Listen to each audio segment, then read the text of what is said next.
Welcome back, everyone, to another episode of Double Feature. This is where I just kind of catch up on my movie watching, movies I want to talk about on this channel, but didn't have the time to do a full video for. A couple of big ones. I've been really behind lately on my movie-going experience, but there was a big release I needed to talk about because I think the franchise it's a part of is really interesting, and there was a smaller release that was released last year internationally. Not even internationally, I guess the release to the US and Canada would be internationally. So we're talking Scream 6, and we're talking The Lake. So let's start with Scream 6, because we just kind of have to get through this one, because I'd rather talk about the other movie. Scream 6, the sixth movie in the Scream franchise, the second one of this era. The last one came out last year, I do believe. Yeah, that was a very recent movie. They kind of filmed it back-to-back. They definitely pumped it out quicker because of Jenna Ortega being such a big name. So Ghostface is back, and he's in the big city. Now, again, I don't really know how to talk about the Scream movies because they talk about themselves enough already. All of these movies are so self-aware and meta and a part of the joke that they're telling. And I guess it kind of works. Like, I was just actually talking about this when I did my review for The Last of Us very recently, and it does play into the themes of Scream 6, where a good zombie picture and a good slasher flick kind of play into the era of the time, and they talk about the cultural significance of the era it's a part of. Scream 6 is like that, where it literally opens up with two actors you are familiar with talking about the relevancy of the slasher flick and how it like plays into the era it's a part of.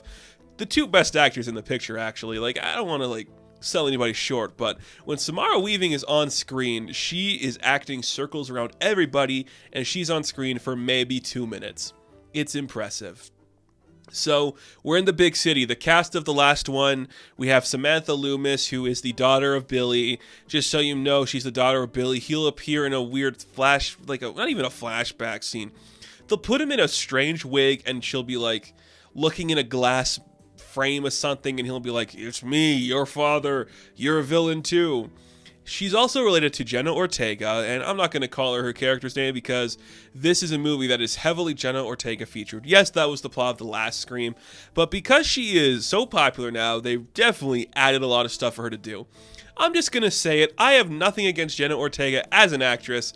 She is one of the weaker elements of this movie and doesn't display any interest in this film. Better than Wednesday, worse than other movies I've seen her in. Not interesting, but they're going to college or something. It's the big city. They're there with the brother-sister duo from the last film that survived. You have the geeky one who's like, "I've seen every requel, we're in a requel again." And then you have the one that's kind of like the hot jock brother who's interested in Jenna Ortega, and, well, looks like there's another Ghostface coming after them. And then it goes into the plot you know for this. Again, the Scream franchise is so big and prominent, even having to explain it feels like a waste of time, because I'm like, you get it. All of these are about people homaging people. And in this modern era, it's about Reddit-obsessed fanboy incels who become obsessed with the culture and the custom of Ghostface and adopt it into their own, which is still the premise of this movie. And there's nothing wrong with that. It just doesn't spark any genuinely new or creative ideas. Not that the Scream franchise has to. It knows what its audience is, and its audience eats this shit up. You know? I am one of the audience. I like Scream more than I like other slasher flicks. But there comes a time where I'm like, I feel the wheels turning on this one. I feel like we need the cultural reset to really do something new with this. Because when you're telling the same thing that other slasher flicks of the era and other Scream movies are saying of the era, what are you really doing? You know, we have legacy characters returning. Courtney Cox is back, baby. She'll take the payday no matter what it is because she loves Gail for some reason.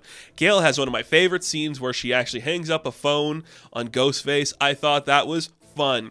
Hayden Panettiere shows up. Kirby from Scream 4, I want to say. I don't remember, but she's in here. Man, what's she been up to? You know, just seeing her, you're like, cool. That's a nice lady having fun.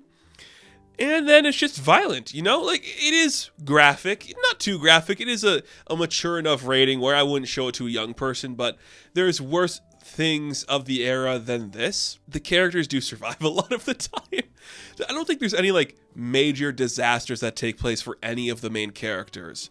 And that could be like a shame for some things where I'm like, you could have done a little bit more of this. I don't know. But it's fine. I don't think there's anything wrong with that. They obviously are walking in real locations, which is kind of exciting to see. There's a lot of big set pieces, which I'm like, cool. I love a good big set piece in a horror movie. Give me some big crazy shit. And the reveal, well, not unexpected, does take itself seriously and builds up to that moment, and it's earned. So I'm like, that's kind of fun. I can't hate you for doing exactly what you said you were going to do. I'm not that kind of petty person. It is just a little bit uninspired for my taste, and it does go to the route we literally just saw for the franchise, so I can't be too blown away by every revelation that's made here. It is compelling enough where I'm like, yeah, this is kind of cool. I do like seeing, because look, it's making fun of Lego sequels and requels, so if you're just going to call out everything and literally have a scene in the movie where every single piece of Lego sequel and requel propaganda is presented in one location, how am I supposed to be mad at you for making fun of the thing you're doing? You know what you're doing. That is the point of these movies, so I can't be mad at you for that.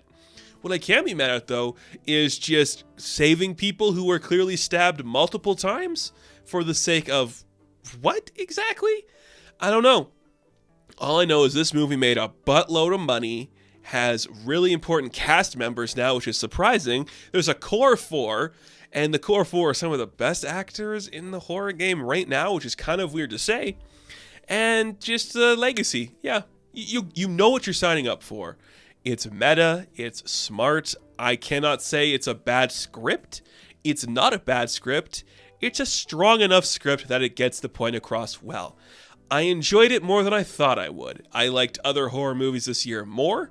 I liked other Lego sequels more this year. But Scream 6, hey, they did the thing. They did Scream. And that's what a Scream movie should do, is scream. Ghostface is iconic. I was sitting there in the theater like, okay, Scream 7. 7th would be like The Force Awakens. How would we do that? Do we do like a reverse? My one idea for like doing another Scream movie was, do we do a reverse Ghostface?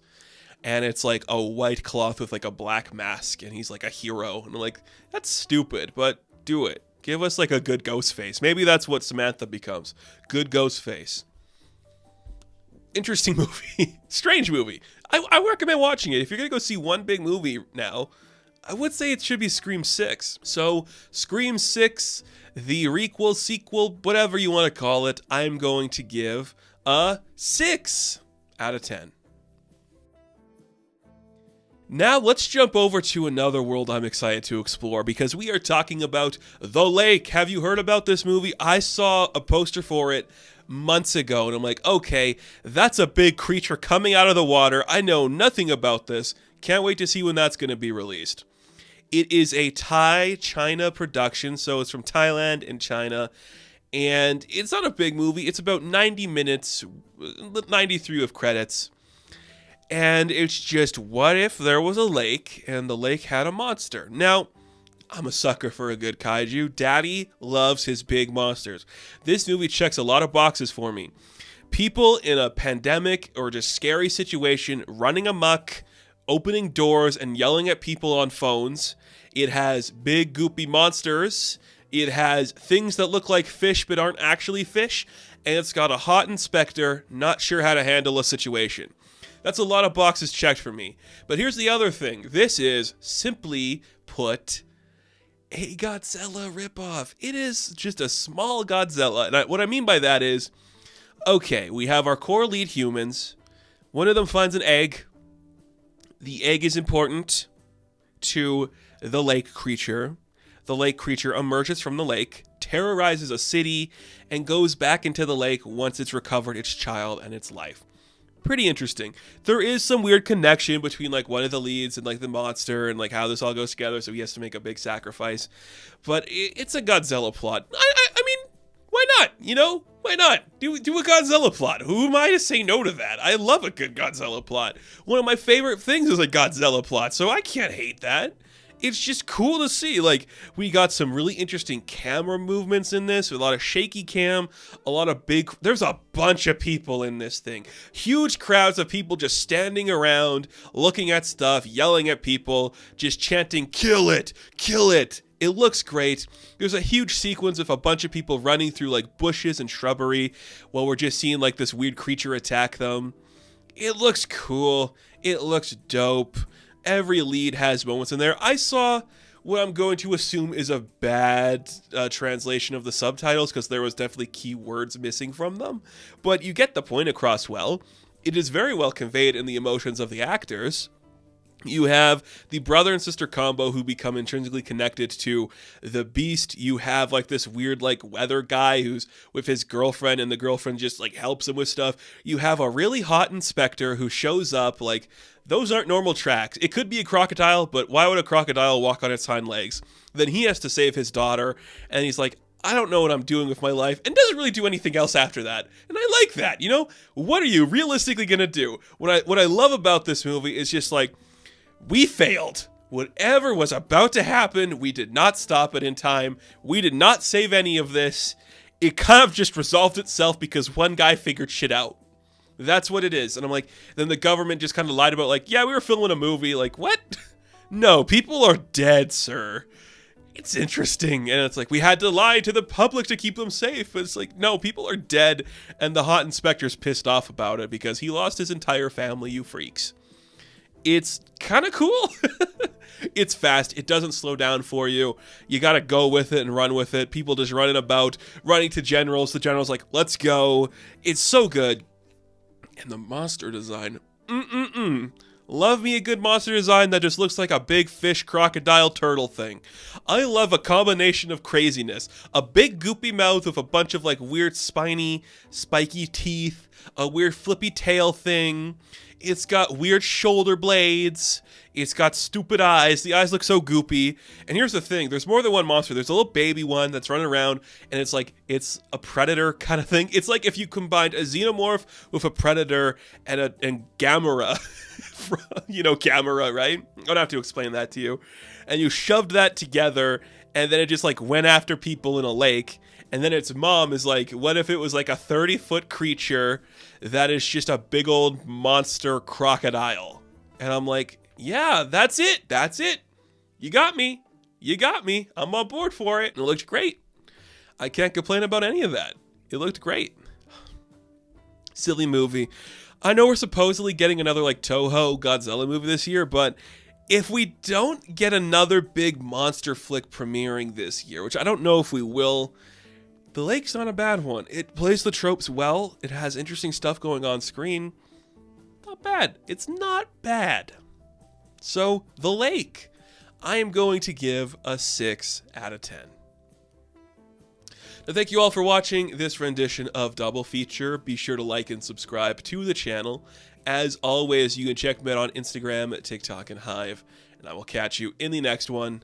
Have fun. Stay safe. Good luck.